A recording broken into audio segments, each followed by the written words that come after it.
Marcos capítulo 8. Naqueles dias, quando outra vez se reuniu grande multidão, e não tendo o que comer, Jesus chamou os discípulos e lhes disse: Tenham compaixão desta gente, porque já faz 3 dias que eles estão comigo e não têm o que comer. Se eu os mandar para casa em jejum, desfalecerão pelo caminho, e alguns deles vieram de longe. Mas os discípulos lhe responderam: Como poderá alguém saciá-los de pão neste deserto? Então Jesus perguntou: Quantos pães vocês têm? Eles responderam: 7. Então mandou o povo assentar-se no chão, e pegando os 7 pães, partiu-os, após ter dado graças, e os deu aos seus discípulos, para que estes os distribuíssem, repartindo entre o povo. Tinham também alguns peixinhos, e, abençoando-os, mandou que estes igualmente fossem distribuídos. Comeram e se fartaram, e dos pedaços restantes recolheram 7 cestos. Eram cerca de 4.000 homens. Então Jesus os despediu. Logo a seguir, tendo entrado no barco juntamente com seus discípulos, foi para a região de Dalmanuta. Os fariseus chegaram e começaram a discutir com Jesus. E tentando-o, pediram-lhe um sinal vindo do céu. Jesus, porém, arrancou do íntimo do seu espírito um gemido e disse: Por que esta geração pede um sinal?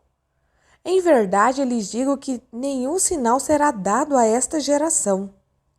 E, deixando-os, tornou a embarcar e foi para o outro lado.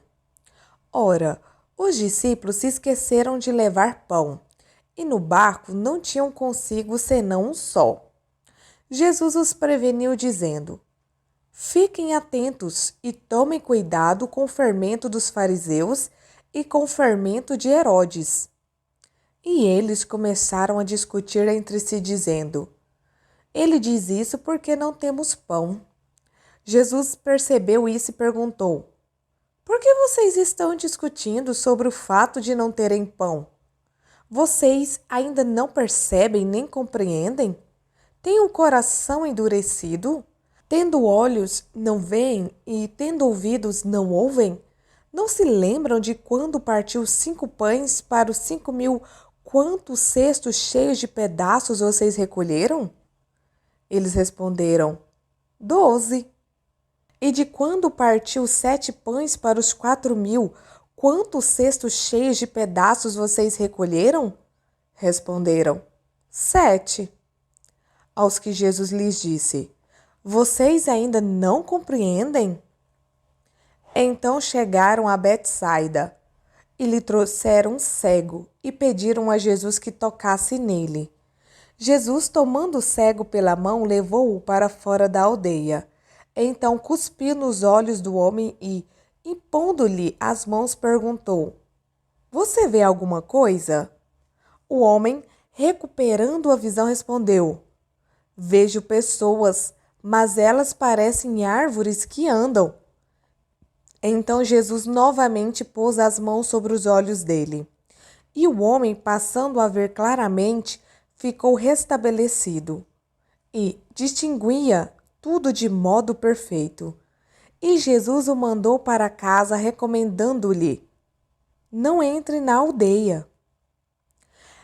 Então Jesus e os seus discípulos foram para as aldeias de Cesareia de Filipe.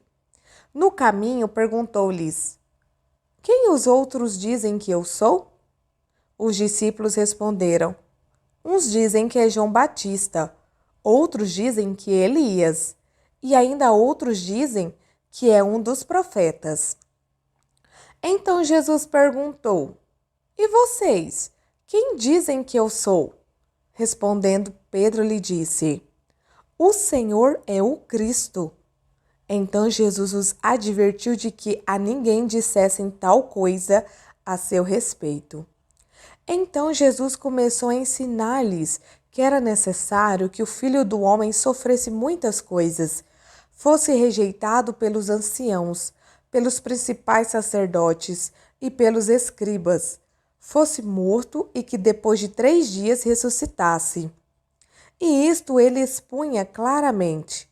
Então Pedro, chamando-o à parte, começou a repreendê-lo.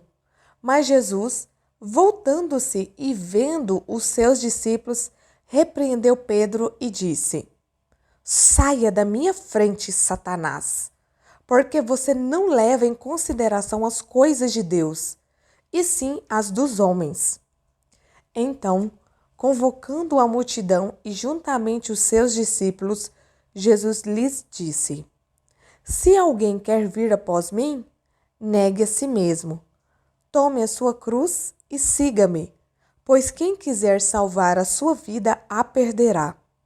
E quem perder a vida por minha causa e por causa do Evangelho, esse a salvará.